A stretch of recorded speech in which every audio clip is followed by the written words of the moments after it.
தந்தி தொலைக்காட்சி நேயர்களுக்கு வணக்கம். நல்லதை சொல்வோம், நல்லதை செய்வோம், நல்லதே நடக்கும். ஒரு வாழ்க்கையில் நல்லது நடக்க வேண்டும் என்று சொன்னால் நல்லதை சொல்ல வேண்டும், நல்லதை செய்ய வேண்டும். அந்த அடிப்படையில் இன்றைக்கு 12/9/2014 வெள்ளிக்கிழமை அசுவதி நட்சத்திரம் இரவு 12:49 வரை, பிறகு பரணி நட்சத்திரம்.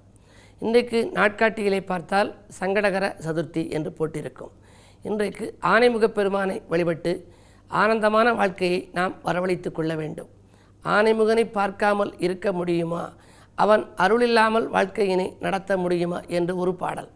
பொதுவாகவே பிள்ளையார் சொல்லி போட்டுத்தான் எந்த காரியத்தையும் நாம் தொடங்க வேண்டும் என்று சொல்வார்கள். இன்றைக்கு சதுர்த்தி என்று சொன்னால் 4வது திதி. சதுரம் என்றால் 4 புறங்களிலும் கோடுகள் இணைவது. வாழ்க்கை பூர்த்தியாக வேண்டுமானால் சதுர்த்தி விரதம் இருக்க வேண்டும். ஒவ்வொருத்தருக்கும் ஒரு கோரிக்கை பூர்த்தியாகாமல் இருக்கும்.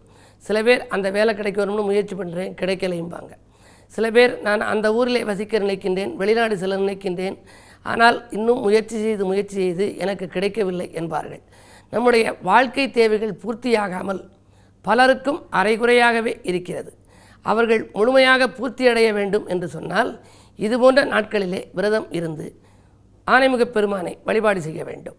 அப்படி பார்க்கின்ற பொழுது பிள்ளையாருக்கு என்ன நெய்வேத்தியம் வைப்பது? அப்பம், கொழுக்கட்டை, பொரிக்கடலை எல்லாம் வைப்பார்கள். எல்லாவற்றிலும் சிறப்பானது மோதகம். எதற்கு என்று சொன்னால் அகம் என்றால் மனம் என்று பொருள். மோதகம் என்றால் மோதுகின்ற அகம். இன்றைக்கு சண்டை சச்சரவு இல்லாத மனிதர்களே கிடையாது. யாருக்கேனும் ஒருவருக்கொருவர் பகை இருக்கின்ற சூழ்நிலையிலே தான் உலகம் வாழ்ந்து கொண்டிருக்கின்றது. எனவே பகை இல்லாத மனிதர்களே இல்லை என்று கூட சொல்லலாம். அப்படி அகங்கள் என்றால் மனம் என்று பொருள்.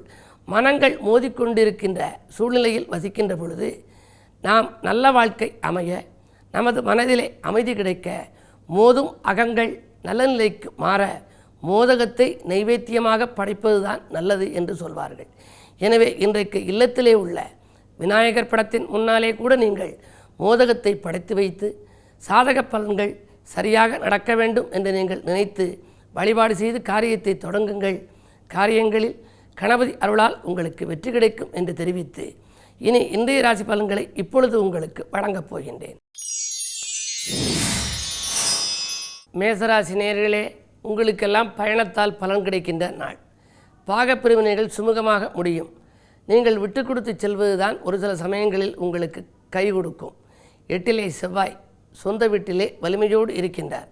எனவே பகையான நட்புகளெல்லாம் திரும்பவும் உறவாக மாறப்போகின்றது. ஜென்மராசியிலே சந்திரன் உலா வருகின்றார். எனவே ஆரோக்கியத்தில் கொஞ்சம் தொல்லைகள் கொடுக்கலாம்.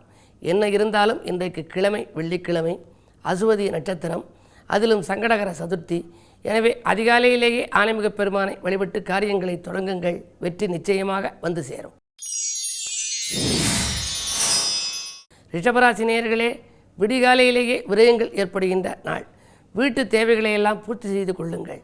அதை வாங்கலாமா இதை வாங்கலாமா என்று சிந்தித்தவர்கள் இன்று வீட்டிற்கு தேவையான விலையுயர்ந்த பொருட்களை எல்லாம் வாங்கி மகிழ வாய்ப்புகள் கிடைக்கும். உற்றார் உறவினர்களின் பகையை வளர்த்து கொள்ளாமல் பார்த்து கொள்ளுங்கள்.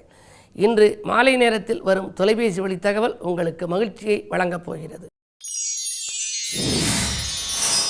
மிதுனராசி நேயர்களே, அதிகார வர்க்கத்தினரை அனுசரித்து செல்ல வேண்டிய நாள். அருகில் இருப்பவர்களால் ஒரு சில சமயங்களில் விரயங்கள் ஏற்படலாம். வங்கி சேமிப்பு கரைகிறதே என்று கவலைப்படுவீர்கள். இருந்தாலும் தனாதிபதியாக இருக்கக்கூடிய சந்திரன் லாபஸ்தானத்தில் சஞ்சரிப்பதால் வரவு உங்களுக்கு திருப்திகரமாகவே இருக்கும். தாய்வழி உறவினர்களால் ஏற்பட்ட தொல்லைகள் அகலும். கடகராசி நேயர்களே, உங்களுக்கெல்லாம் அஞ்சல் வழியில் அனுகூல தகவல் வந்து சேருகின்ற நாள். ஆதாயமில்லாத அலைச்சல் கூட உருவாகலாம். சுக்கிரபலம் நன்றாக இருப்பதால் ஆடை ஆபரண சேர்க்கை உண்டு. விரும்பிய பொருட்களை விரும்பிய நேரத்தில் வாங்கும் விதத்தில் உங்களுக்கு வரவும் வந்து சேரும். அதே நேரத்தில் இன்றைக்கு கிழமையின் அடிப்படையில் பார்க்கின்ற பொழுது வெள்ளி என்பதால் ஆலய வழிபாட்டில் ஆர்வம் காட்டுங்கள். சுக்கிரன் தனஸ்தானத்தில் இருக்கின்றார். அம்பிகை வழிபாட்டில் ஆர்வம் காட்டினால் இன்பங்களெல்லாம் உங்களுக்கு இல்லம் வந்து சேரும். சிம்மராசி நேயர்களே, உங்களுக்கெல்லாம் விலையுயர்ந்த பொருட்களை வாங்கி மகிழக்கூடிய வாய்ப்பு கிடைக்கின்ற நாள் இந்த நாள். வீட்டு தேவைகள் பூர்த்தியாகும். வாங்கல் கொடுக்கல்கள் ஒழுங்காகும். வளர்ச்சி கூடுதலுக்கு வள்ளல்களின் ஒத்துழைப்புகள் கூட உங்களுக்கு கிடைக்கலாம். அரசியல்வாதிகளால் அனுகூலம் கிடைக்கும். அரசு மற்றும் பொதுநலத்தில் இருப்பவர்களுக்கெல்லாம் புதிய பொறுப்புகளும் பதவிகளும் கூட வந்து சேரும் வாய்ப்பு இன்றைக்கு உண்டு. கன்னிராசி நேயர்களே, உங்களுக்கெல்லாம் சந்திராஷ்டமம். விட்டு கொடுத்து செல்ல வேண்டிய நாள். விலையுந்த பொருட்களை கையாளுவதிலே கொஞ்சம் கவனம் செலுத்துங்கள்.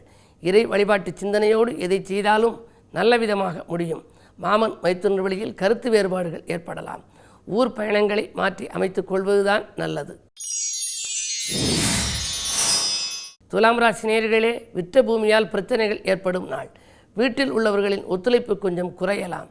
முன்னதாக நீங்கள் ஏதேனும் சொத்துக்களை விற்றிருந்தால் அதன் மூலமாக இப்பொழுது மீண்டும் பிரச்சனைகள் விசுரூபம் எடுக்கலாம். எதற்கும் நீங்கள் கவனத்துடன் நடந்து கொள்வதுதான் நல்லது. நண்பர்களை நம்பி ஒப்படைத்த பொறுப்புகள் கூட மீண்டும் உங்களிடமே வந்து சேரும். உச்சம் பெற்ற சனியால் அச்சமில்லாத வாழ்க்கை அமையும் என்றாலும் கூட 6லே கேது இருப்பதால் உத்தியோகத்தில் திடீரென மாற்றங்கள் உருவாகலாம். ஊர் மாற்றங்கள், இலாகா மாற்றங்கள் ஒரு சிலருக்கு வந்து சேரும். விருச்சிக ராசி நேயர்களே, புதிய ஒப்பந்தங்களில் கையெழுத்திட்டு மகிழ்கின்ற நாள். பொருளாதார நிலை சிறப்பாகவே இருக்கும். அதிகாலையிலேயே உங்களுக்கு போன் மூலம் பொன்னான தகவல் வந்து சேரலாம். உடன்பிறப்புகள் உதவிக்கரம் நீட்டுவார்கள். அரசியல் ஈடுபாடு கொண்டவர்களுக்கு புதிய பொறுப்புகள் கிடைக்கும். இந்த நாள் உங்களுக்கு ஒரு இனிய நாள். தனுசு ராசி நேயர்களே, உங்களுக்கெல்லாம் வழக்கில் வெற்றி கிடைத்து வாகை சூடுகின்ற நாள்.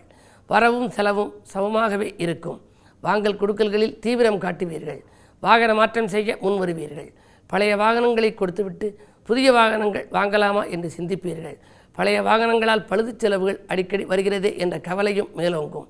விஐபிக்களின் ஒத்துழைப்போடு மாலை நேரத்தில் ஒரு நல்ல காரியம் இல்லத்தில் நடைபெறப் போகின்றது. மகர ராசி நேயர்களே, உங்களுக்கெல்லாம் போட்டிகளை சமாளித்து புதுமை படைக்கின்ற நாள். வியாபார போட்டிகள் அதிகரிக்கும்.